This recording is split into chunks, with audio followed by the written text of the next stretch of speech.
Leadership and trust. It's sad to say this, but most team leaders, they're not trusted by the people on their team. And we know this for multiple reasons. One of them being the things that people say about their leadership.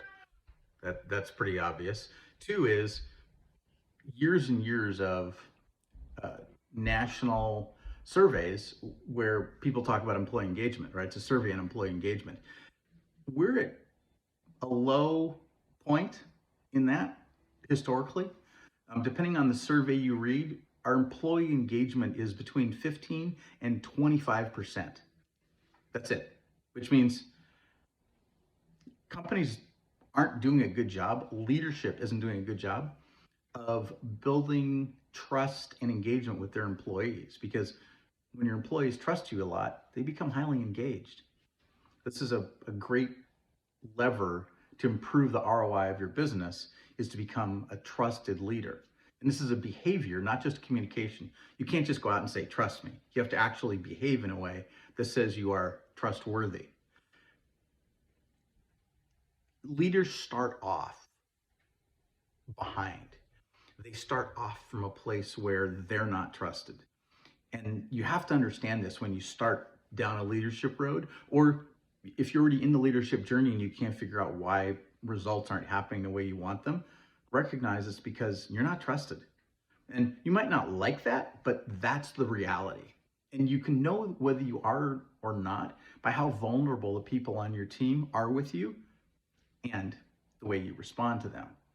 If you can't handle awkward communication from people on your team and them saying things to you that for them are particularly vulnerable, then you're not doing the behavior that earns you the trust that you want. This is an EQ problem. This is an emotional intelligence problem. This is a self-awareness problem. If you get uncomfortable as a leader because the people around you are being vulnerable, that means you need to do some work on yourself to get to the point that you can have self-confidence and be relaxed while they're uncomfortable. And I don't mean to be arrogant. I mean, you need to be confident in yourself that you can handle having people be uncomfortable around you. It's kind of like parenting. It's like staying calm when your kid's super upset, right? How do we help our kid? We don't get upset ourselves. That doesn't do any good. That's a sign of emotional immaturity. You have to stay calm and relaxed and help them with the problem. Sorry about the divergent there about parenting, but leadership at work is much like good parenting. And so you've got to be able to take care of your people to become trustworthy.